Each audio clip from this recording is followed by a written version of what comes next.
morning friends. In the last class we have discussed about the preparation of preparations of alcohols. So now let us discuss the preparations of phenols.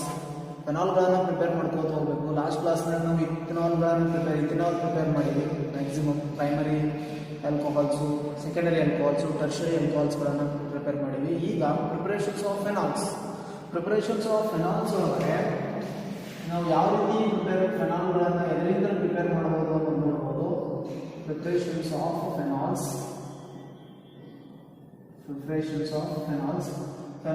ಇನ್ನೊಂದು ಹೆಸರನ್ನ ಏನಂತಪ್ಪ ಅಂತಂದ್ರೆ carbolic acid ಅಂತ. ಫೆನಾಲ್ is nothing but ಇನ್ನೊಂದು ಅದಕ್ಕೆ carbolic acid ಅಂತ.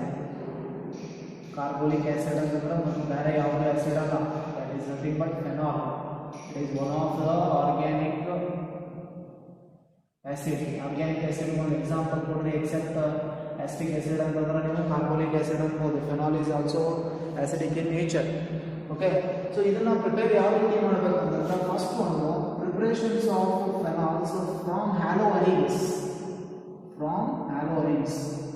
ನಿಮಗೆ halo alkanes ಮತ್ತು halo ಅರಿನ್ಸು ಅಂತಂದ್ರೆ ಎಲ್ಲ ಗೊತ್ತು, ನೀವೆಲ್ಲ already ಕಲ್ತೀರಿ.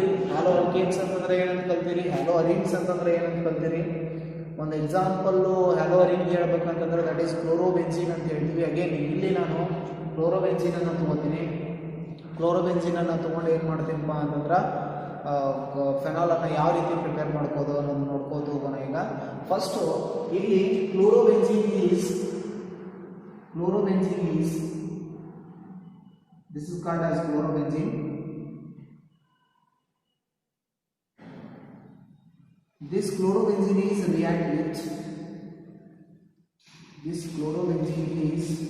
with sodium hydroxide. This chlorobenzene is react with sodium hydroxide in the presence of 623 Kelvin temperature and 300 atmospheric pressure. When chlorobenzene is react with sodium hydroxide in the presence of 623 Kelvin temperature and 300 atmospheric pressure, it gives sodium phenate. Here ONA. So ONA ಏನಂತೀವಪ್ಪ ಅಂತಂದ್ರೆ ನಾವು this is sodium phenate ಅಂತೀವಿ. ಹೌದಾ? So further this sodium phenate is acidified. By the dilute acids like dilute HCl. Okay, further it is sodium phenate is acidified by the HCl. That is dilute HCl. ಇಲ್ಲಿ ನೋಡ್ರಿ ಈ Na ಮತ್ತು ಈ Cl ಕೂಡಿ NaCl ಅಂತ, ಈ O minus ಈ H plus ಕೂಡಿ ಏನಾಗುತ್ತಪ್ಪ ಅಂತಂದ್ರೆ ನಮ್ಗೆ ಏನನ್ನ ಪ್ರಿಪೇರ್ ಮಾಡ್ತೀವಿ, preparations that is called as ಏನಂತೀವಪ್ಪ ಅಂತಂದ್ರೆ it is called as phenol ಅಂತೀವಿ. ಪ್ಲಸ್ ಆಫ್ ಬೈ ಪ್ರಾಡಕ್ಟ್ ಯಾವ್ದು ಬಂದಪ್ಪ ಅಂತಂದ್ರೆ it is to be NaCl. ನಾವು ಕನ್ಫ್ಯೂಸ್ ಆಗಿರ್ಬೋದು, ಸರ್ ಇಲ್ಲಿ ಸೋಡಿಯಂ ಫೆನೇಟ್ ಹೆಂಗೆ ಬರ್ತೀನಿ ಅಂದರೆ ಇದು ಬ್ರೇಕ್ ಆಗುತ್ತೆ. 623 ಆಮೇಲೆ 300 ಅಟ್ಮಾಸ್ಫಿಯರಿಕ್ ಪ್ರೆಷರ್ ಇದ್ದಾಗ ಇದು Na ಪ್ಲಸ್ OH ಮೈನಸ್ ಅಂತ ಬ್ರೇಕ್ ಆಗೋದಿಲ್ಲ. Here NaO minus and H plus ಅಂತ ಬ್ರೇಕ್ ಆಗುತ್ತೆ. ಈ H ಪ್ಲಸ್ ಈ Cl ಮೈನಸ್ ಕೂಡಿ HCl ಆಗ್ತದೆ. HCl ಅನ್ನು ಇಲ್ಲಿ ಯೂಸ್ ಮಾಡಿರ್ತೀವಿ ನಾವು. ಸೊ ನಂತರ ಸೋಡಿಯಂ ಫೆನೇಟ್ ಆಗಿ ಅದೇ HCl ಜೊತೆ ರಿಯಾಕ್ಟ್ ಆಗಿ ಏನು ಬರೋದಪ್ಪ ಅಂತಂದ್ರೆ ನಮ್ಗೆ ಫೆನಾಲ್ ಸಿಗುತ್ತೆ. ಇದೇ ಒಂದು ಪ್ರೊಸೆಸ್ ಏನಂತೀವಪ್ಪ ಅಂತಂದ್ರೆ ನಾವು this process is called as Dow's process or Dow's reaction ಅಂತೀವಿ ನಾವು. Preparations of phenols from haloarene or from chlorobenzene is called as ಏನಂತೀವಪ್ಪ ಅಂತಂದ್ರೆ Dow's process. Keep in mind, first chlorobenzene is react with the sodium hydroxide at the temperature of 623 Kelvin and 300 atmospheric pressure. It gives sodium phenate. Further it is acidified by the HCl. It gives a phenol. So this is called as dose process. This is first preparation. ಈ ಪ್ರಿಪರೇಷನ್ಗಳನ್ನು ನೀವು ಬರ್ಕೋತ ಹೋಗ್ಬೇಕು. Video ನೋಡ್ಕೋತ ನಿಮಗೆ ಎಲ್ಲ ರಿಯಾಕ್ಷನ್ಗಳಲ್ಲಿ ನಡುವೆ ಏನು ಮಾಡ್ಬೇಕಂದ್ರೆ pass ಮಾಡಿ ಇವೆಲ್ಲ ರಿಯಾಕ್ಷನ್ಸ್ಗಳನ್ನು ಬರ್ಕೋತ ಹೋಗ್ಬೇಕು. ನಿಮ್ಮ ಓನ್ ವರ್ಡ್ನಾಗ ನೀವು ಸೆಂಟೆನ್ಸನ್ನು ಬರೀರಿ. ಓಕೆ, ಸೊ ಯಾವ ರೀತಿ ಸೆಂಟೆನ್ಸ್ ಬರೀತೀರಿ ಅನ್ನೋದ್ರೆ ಹೇಳಿ ನೋಡೋಣ. Chlorobenzene is react with sodium hydroxide in the presence of 623 Kelvin temperature and 300 atmospheric pressure. It gives sodium phenate. Further it is react with HCl ಅಂತಂದ್ರೆ ಅಥವಾ further it is acidified with HCl. It gives phenol. This reaction is called as Dose process. ನೀವು own word ಒಳಗಡೆ sentence ಅನ್ನು create ಮಾಡ್ರಿ, but ರಿಯಾಕ್ಷನ್ಸ್ಗಳನ್ನ ನೀಟಾಗಿ ಬರ್ಬೇಕು ಬರ್ರಿ. Main ಏನಪ್ಪಾ ಅಂತಂದ್ರೆ ನಮ್ಮ ಕಂಡೀಷನ್ಸ್ಗಳು ಆಮೇಲೆ ರಿಯೇಜೆಂಟ್ಗಳು ಭಾಳ ಇಂಪಾರ್ಟೆಂಟ್ ಇರ್ತಾವೆ. So this is our first preparations of phenols from halo arene. ಇನ್ನು ಸೆಕೆಂಡ್ ಒನ್ ನೋಡೋಣ.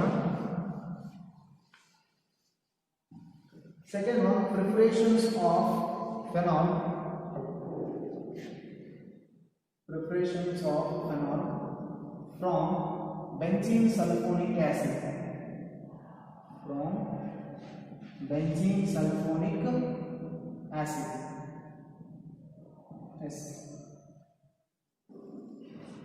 ನೆಕ್ಸ್ಟ್ ಈಗ ನಾವು ಏನು ಮಾಡ್ಬೇಕಂತಂದ್ರೆ preparations of phenol from the benzene sulfonic acid. Sir ಏನ್ರಿ ಇದು ಬೆಂಜೀನ್ ಸಲ್ಫೋನಿಕ್ ಆ್ಯಸಿಡ್ ಅಂತಂದ್ರೆ ಇದನ್ನು ನಾವು ಯಾವ ರೀತಿ ಬೆಂಜೀನ್ ಸಲ್ಫೋನಿಕ್ ಆ್ಯಸಿಡನ್ನು ನಾವು ರಿಯಾಕ್ಟ್ ಮಾಡ್ತೀವಿ, ಬೆಂಜೀನ್ ಸಲ್ಫೋನಿಕ್ ಆ್ಯಸಿಡ್ ಅಂತಂದ್ರೆ ಏನಂತ ಅಂತೀವಿ, ನಾವು ಯಾವ ರೀತಿ ನಾವು ಪ್ರಿಪ್ರೇಷನ್ಸ್ಗಳನ್ನು ಬರೀತೀವಿ ಫೆನಾಲನ್ನು. First preparation of benzene sulfonic acid. Benzene ಐತೆ ಅಂತಂದ್ರೆ ನಾನು ರಿಯೇಜೆಂಟ್ ಯಾವ್ದು ತೊಗೊಂಡಿನಿ, ಫಸ್ಟ್ ಇದು ಬೆಂಜೀನನ್ನು ತೊಗೊಂಡಿರ್ತೀನಿ. This benzene is react with oleum. Oleum ಅಂತಂದ್ರೆ ನಿಮಗೆ ಗೊತ್ತು. So oleum is nothing but H2SO7. This is oleum. ಇಲ್ಲಿ ಬರ್ತಿರ್ತೀವಿ ನೋಡ್ರಿ. ಓಲಿಯಂ ಏನಂತ ಅಂದ್ರೆ this is pure form of sulphuric acid. It is called as the formula is H2SO7. This is the pure form of sulphuric acid. So ಈ ಓಲಿಯಂ ಬಗ್ಗೆ ನಾವು P block element ಒಳಗಡೆ study ಮಾಡೋಣ. ಪಿ ಬ್ಲಾಕ್ ಎಲಿಮೆಂಟ್ ಹೇಳುವಾಗ ಓಲಿಯಂ ಅಂತಂದ್ರೆ ಏನು, ಅದು ಯಾವ ಬ್ಲಾಕ್ನಾಗ ಬರುತ್ತೆ. ಸೊ ಓಲಿಯಂ ಅಂತಂದ್ರೆ ಇಲ್ಲಿ ನೋಡ್ರಿ sulfur. This is one of the compound of sulfur. It is studied in the 16th group. 16th group ನಾಗ ಅದನ್ನು ಕಲಿಯೋಣ. ನೆಕ್ಸ್ಟ್ ಈಗ benzene is react with oleum. It gives benzene sulfonic acid. It gives a benzene sulfonic acid, that is SO3H2. electrophilic substitution reaction ಅನ್ನೆಲ್ಲ ಬರ್ತದೆ ನಮಗೆ. So ಇದಕ್ಕೆ ನಾವು ಏನಂತಪ್ಪ ಅಂತಂದ್ರೆ benzene sulphonic acid ಅಂತೀವಿ. ಈ benzene sulphonic acid further this benzene sulphonic acid is react with sodium hydroxide in the presence of dilute sodium hydroxide in the presence of again acid like H+. ಇದು ನೋಡ್ರಿ acid ಮತ್ತೆ base ಜೊತೆ ಎರಡೂದ್ರ ಜೊತೆ ಏನಾಗುತ್ತಪ್ಪ ಅಂತಂದ್ರೆ so it is react with NaOH in the presence of acid like what is that H+. it gives directly converted into ಏನಾಗುತ್ತಪ್ಪ ಅಂದ್ರೆ first sodium ಫೆನೇಟ್ ಆಗಿ convert ಆಗುತ್ತೆ. ಮತ್ತೆ ಅದನ್ನು ನಾವು ಹೈಡ್ರೋಲೈಸಿಸ್ ಮಾಡಿದ್ರೆ ನಮಗೆ ಡೈರೆಕ್ಟ್ ಸ್ಟೆಪ್ ಬರುತ್ತೆ. ನಾನು ಇಲ್ಲಿ ಸೋಡಿಯಂ ಫೆನೇಟ್ ಆಗಿ ಕನ್ವರ್ಟ್ ಮಾಡಿಲ್ಲ, ಅದನ್ನು ನಾನು ಡೈರೆಕ್ಟ್ ಏನು ಬರಬೇಕಪ್ಪ ಅಂತಂದ್ರೆ ಇಲ್ಲಿ so it further it gives ಏನಂತಂದ್ರೆ ಫೆನಾಲ್ ಆಗಿ ಕನ್ವರ್ಟ್ ಆಗುತ್ತೆ ಅಂತ ಹೇಳಿ ನೋಡ್ರಿ. Keep in mind first when benzene is react with oleum, it gives a benzene sulfonic acid. Further it is react with the sodium hydroxide in the presence of dilute acid, it gives phenol. This reaction is called as from the benzene sulfonic acid. This is second preparation of phenol. First preparation nodri yavadu from the haloarine nodidivi. Second preparation yavadu nodidivi ಹೇಳ್ರಿ from the benzene sulfonic acid ಅನ್ನು ನೋಡಿದ್ವಿ. One word ಒಳಗಡೆ sentence ಬರೀರಿ, reaction ನೀಟಾಗಿ ಬರ್ಕೊಳ್ಳಿ. ಆಮೇಲೆ ಇವೆಲ್ಲ 2 ಮಾರ್ಕ್ಸ್ಗೆ ಇಂಪಾರ್ಟೆಂಟ್ ರಿಯಾಕ್ಷನ್ಸ್ಗಳು. Okay, so in third preparation ಅನ್ನು ನೋಡೋಣ.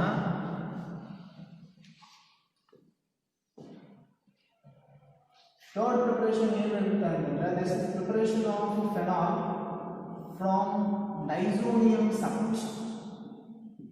From diazonium salt. From diazonium salt. Sir, ಏನ್ರಿ ಡೈಸೋನಿಯಂ ಸಾಲ್ಟ್ ಅಂದ್ರೆ ನೀವು ಲಾಸ್ಟ್ ಚಾಪ್ಟರ್ ಒಳಗಡೆ benzene diazonium chloride that is Sandmeyer's reaction ಅಂತ ಕಲ್ತೀರಿ, ಅದ್ರಾಗ ಬರ್ತೀನಿ. ಈ ಡೈಸೋನಿಯಂ ಸಾಲ್ಟ್ ಪ್ರಿಪೇರ್ ಮಾಡ್ಬೇಕಂತಂದ್ರೆ ಕಂಪಲ್ಸರಿ ನಾವು ರಿಯೇಜೆಂಟ್ ಯಾವ್ದು ತಗೋಬೇಕು ಅಂತಂದ್ರೆ ಅನಿಲೀನ್ ಅನ್ನ ತಗೋಬೇಕು. Your aniline is react with the nitrous mixture. ನಿಮ್ಗೆ ಹೇಳಿ ನಾನು ಲಾಸ್ಟ್ ಫಸ್ಟ್ ಇಯರ್ನಾಗ ಹೇಳಿ ನಾನು the difference between nitrating mixture and nitrous mixture. Nitrating mixture ಅಂತಂದರೆ concentrated HNO3 and concentrated H2SO4. But nitrating mixture ಅಂತಂದರೆ so the mixture of NaNO2 and HCl.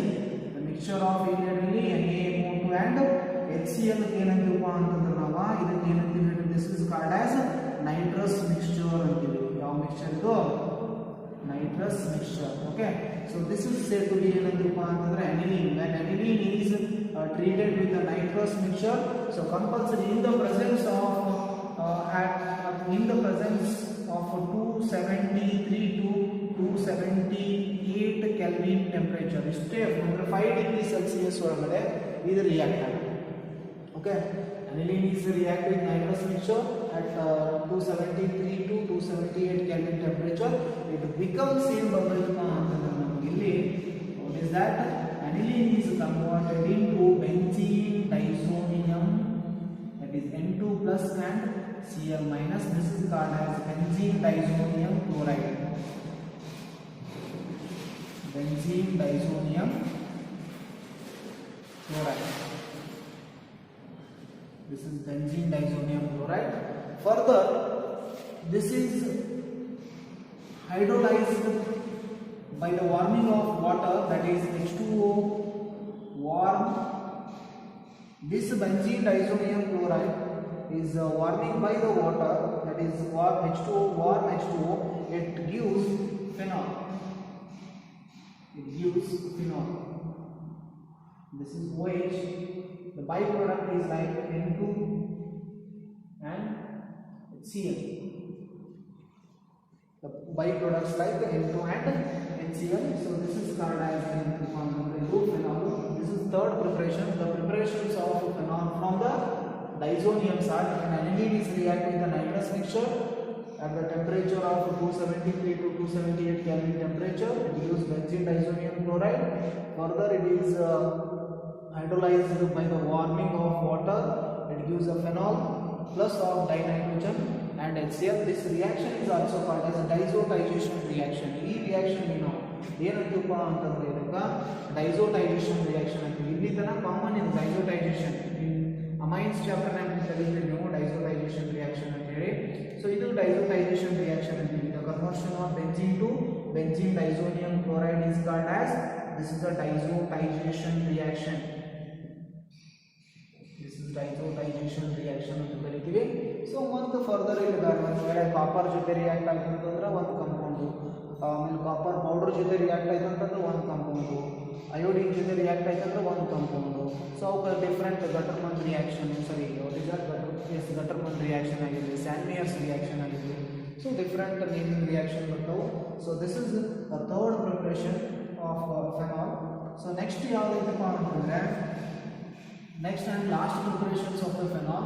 So that is from cumene.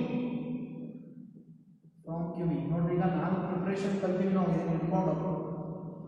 Okay, first preparation ಏನು? Preparation of phenols from haloarene ಇಂದ ಕಲ್ತೀವಿ. ಆಮೇಲೆ benzene sulfonic acid ಇಂದ ಕಲ್ತೀವಿ. ಮೂರನೇದು diazotisation from the diazonium salt ಇಂದ ಕಲ್ತೀವಿ. And fourth one is from the cumene. Cumene ಅಂತಂದ್ರೆ ಗೊತ್ತಿರಬೇಕು. Cumene is isopropyl benzene. Isopropyl ಬೆಂಜೀನ್ಗೆ ಏನಂತೀವಪ್ಪ ಅಂತಂದ್ರೆ ಕ್ಯುಮೀನ್ ಅಂತೀವಿ ನಾವು. Common name of isopropyl benzene is called as cumene. ಹಂಗಾದ್ರೆ ಏನು ಬರುತ್ತೆ ಅಂತಂದ್ರೆ ಇಲ್ಲಿ ಕ್ಯುಮೀನ್ ಅನ್ನ ಈ ರೀತಿ ಬರ್ಕೋತೀವಿ. ಐಸೋಪ್ರೋಪೈಲ್, ಐಸೋ ಅಂತಂದ್ರೆ ಗೊತ್ತು ನೀವು, ಒಂದೇ ಸಿಂಗಲ್ ಬ್ರಾಂಚ್ ಇರಬೇಕು. ಪ್ರೋಪೈಲ್ ಅಂತಂದ್ರೆ ಗೊತ್ತು ನೀವು, 3 ಕಾರ್ಬನ್ ಆಟಮ್ ಇರಬೇಕು. Here CH3 CH3 benzene. ಇದಕ್ಕೆ ನಾವೇನಂತೀವಪ್ಪ ಅಂತಂದ್ರೆ this is isopropyl benzene, or simply it is called as cumene. This cumene is oxidized by the oxygen. ಇದನ್ನ ಏನು ಮಾಡ್ತೀವಪ್ಪ ಅಂತಂದ್ರೆ ನಾವು cumene is a reactor. Cumene is oxidized by the oxygen. It gives one intermediate product ಬರುತ್ತೆ, that is cumene hydroperoxide. Yes, ಇಲ್ಲಿ ಏನಾಗುತ್ತೆ ಅಂತಂದ್ರೆ ಈ CH3 ಗ್ರೂಪ್ ಅನ್ನ ಈ ಕಡೆ ಬರ್ಕೊಂಡಿರ್ತೀನಿ, ಈ CH3 ಗ್ರೂಪ್ ಅನ್ನ ಈ ಕಡೆ ಬರ್ಕೊಂಡಿರ್ತೀನಿ. ಈ ಎರಡೂ oxygen in between carbon and hydrogen ಮತ್ತೆ ಅಟ್ಯಾಚ್ ಆಗಿಬಿಡ್ತಾವೆ. So this is completely oxidation reaction. So ಇದಕ್ಕೆ ನಾವೇನಂತೀವಪ್ಪ ಅಂತಂದ್ರೆ this is cumene hydroperoxide. Cumene hydroperoxide ಗೊತ್ತು, ಒಂದು ಆಕ್ಸಿಜನ್ ಎಕ್ಸ್ಟ್ರಾ ಆಯ್ತು ಅಂದ್ರೆ ಪವರ್ ಅಂತ ಬರುತ್ತಲ್ಲಿ. ಈ ಕ್ಯುಮೀನ್